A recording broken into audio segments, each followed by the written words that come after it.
Una mujer muere cada 30 horas por violencia de género en la Argentina. Un informe presentado por la ONG La Casa del Encuentro muestra que desde 2008 suman 1.808 las mujeres asesinadas. En 2014 se registraron 277 femicidios de mujeres y niñas. Las estadísticas provienen de un relevamiento realizado a partir de información publicada por agencias y diarios nacionales.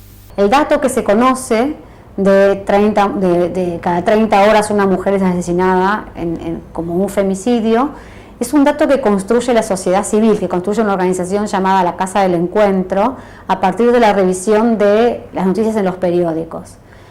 Es un dato fundamental y tremendo, pero además es un dato muy precario, es un dato malo estadísticamente hablando. Entonces la primera preocupación es que no hay estadísticas oficiales, o sea, no hay un dato oficial de la cantidad de mujeres que mueren por razones vinculadas con violencia de género. Los medios de comunicación hace no mucho tiempo atrás no hablaban de femicidios, sino que hablaban de crímenes pasionales. Nada más lejos de la pasión y del amor que el asesinato de una mujer en manos de un hombre. En realidad la violencia de género, a partir de todo el trabajo que el movimiento feminista y que la sociedad en sí viene haciendo con respecto a la violencia de género, esto se empieza a visibilizar mucho más. Y se empieza a ver que esto no son crímenes pasionales y que tampoco son hechos aislados, sino que el femicidio es algo que siempre ha ocurrido y que hoy por hoy se toma mayor dimensión porque la Casa del Encuentro ha tomado como una decisión política de trabajar en un observatorio de femicidios coordinada por Ada Beatriz Rico, en donde se visibiliza el asesinato de estas mujeres. El femicidio es un problema mundial. Unas 66.000 mujeres y niñas son asesinadas cada año. Y de los 12 países con las tasas más altas, 5 son de América Latina. El Salvador, Guatemala, Honduras, Colombia y Bolivia superan los 6 asesinatos de mujeres cada 100.000 personas del género femenino.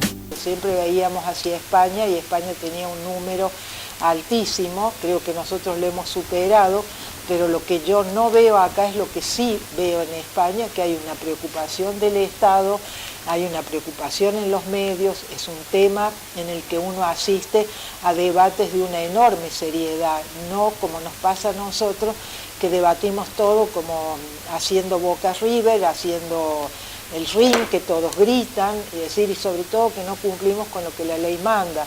Según las estadísticas de la Oficina de Violencia de Género de la Corte Suprema de Justicia, el año en el que se registraron más denuncias entre 2011 y 2014 fue en el 2012, con un total de 792 casos. El promedio más bajo corresponde al 2011, con 668 casos. El total de personas denunciadas en un 80% son hombres, mientras que apenas el 20% son mujeres. El tipo de violencia observada en el mismo rango de tiempo es en un 96% psicológica y la más baja es la sexual con un 11%. La mayoría de los violentos son exparejas, le siguen los concubinos, los porcentajes más bajos son novios y por último otro miembro de la familia. En el peor de los casos, la justicia toma medidas cuando ya es demasiado tarde. Del total de femicidios, en unos 46 casos había denuncias previas o medidas cautelares por violencia de género. ¿Por qué la denuncia no lleva a la solución del problema? Porque la denuncia no es la solución del problema. La denuncia es apenas un punto de inicio para un proceso mucho más complejo y largo. Que si la mujer no tiene, por un lado, las condiciones subjetivas y emocionales para poder sostenerlo, se le hace muy difícil de sostener. Y por otro lado, eso se agrava cuando hay dificultades materiales muy concretas, como la dependencia económica, el no contar con un lugar donde vivir, los problemas de cuidado y atención de los niños mientras esa mujer trata de reinsertarse o sostenerse en el mercado de empleo. Entonces, hay dificultades, obstáculos subjetivos, emocionales, y obstáculos materiales y muy concretos que dificultan que esa denuncia, que la mujer que hace esa denuncia pueda sostener el proceso que se inicia con la denuncia. Pero después, también lo que sucede es que hay una deficiencia muy grande de parte de la respuesta que el Estado le da frente a la denuncia. Desgraciadamente hay una repetición del que denuncia y después termina asesinada, pero eso desnuda la carencia de de todas las otras instancias del Estado y la instancia cultural amorosa, familiar del Estado, de la justicia, de la policía, que tienen que ponerse del lado de la víctima. Me agarró de los pelos, me tiró sobre la cama, con una mano intentó ahorcarme y con la otra fue a puño cerrado en la sien, en la cabeza, en los ojos. Lo primero que fue clavarme las uñas. Tengo todo esto, fue clavarme las uñas hasta no dar más y después cerrar los puños y darme.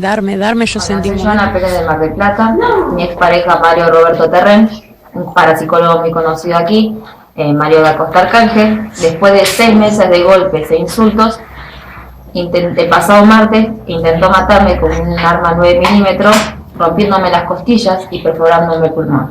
Te pido ayuda porque la justicia en unos días le va a dar la libertad y yo sigo recibiendo amenazas de él y su familia, que esta vez no va a errar. Yo fui más, diría que la violencia en mi caso era más psicológica. Lo que pasa que, bueno, uno a veces también se naturaliza y hoy lo que en ese momento por ahí me parecía que no era tanto, hoy me parece que sí, que te griten todo el día, que te insulten todo el día, que te tiren del pelo y, digamos, o sea, eso es violencia de alguna manera. O sea, no necesita ser, como yo te digo, una trompada directa. O sea, terminar bañada con un vaso de Coca-Cola es violento. Wanda estaba convencida de que lo iba a cambiar a Vázquez.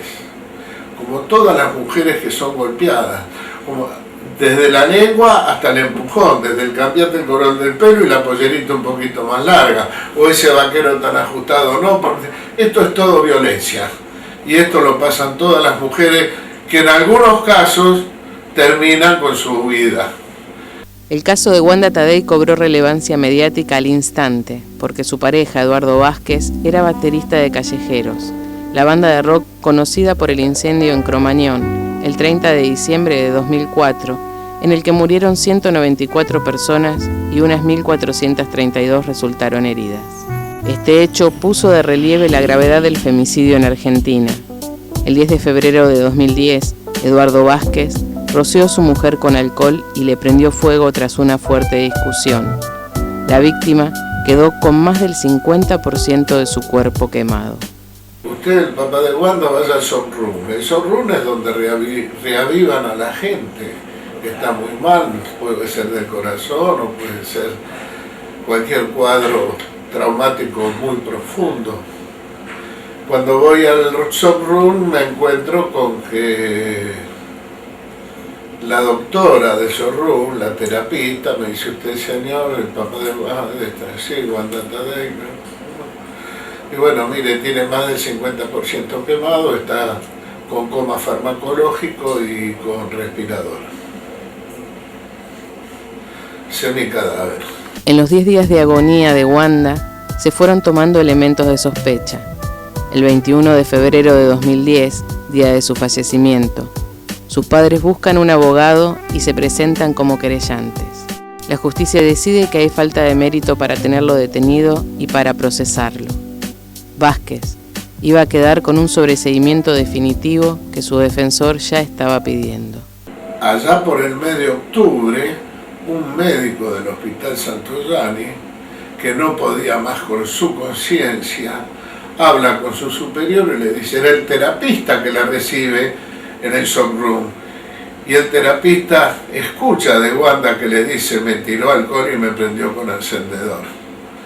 Este médico le dice a su jefe dice: mirá, anda a declarar. Él no podía vivir más, estuvo 4 o 5 meses con esa carga. Cuando él va a declarar con todo lo demás que se había juntado, se decide la doctora Inés Cantizani decretarle la prisión preventiva y mandarlo a juicio oral. El informe del doctor Cohen de la morgue judicial fue una de las pruebas que definió el caso. Los resultados indicaban que Wanda estaba sentada en el momento de la agresión. Esto se contradecía con la versión de Vázquez, que afirmaba que su mujer estaba parada y que hubo forcejeo. Si yo no tuviera medios y no tuviera tiempo, mi familia, Eduardo Arturo Vázquez, asesino de Wanda Verónica Tadei, que está cumpliendo hoy una condena de prisión perpetua, estaría en libertad. Esto es la justicia. Calculá que en ese momento un perito salía 12, 14 mil pesos. Estamos hablando del 2010 con un dólar de 3.50. Hagamos número lo que saldría hoy con un dólar de 16, de 15 o de 13. En lo que va de este año fueron asesinadas más de 20 mujeres. Tras el femicidio de Kiara Páez, una adolescente de 14 años que estaba embarazada, un grupo de periodistas y activistas convocó una concentración en el Congreso para crear conciencia sobre esta problemática. Tras la movilización del 3 de junio de 2015, bajo la consigna Ni una menos, que congregó a cientos de miles de personas, se multiplicaron por 8 las llamadas a las líneas de asesoramiento sobre violencia de género y se puso en funcionamiento la nueva dependencia de la Secretaría de Derechos Humanos.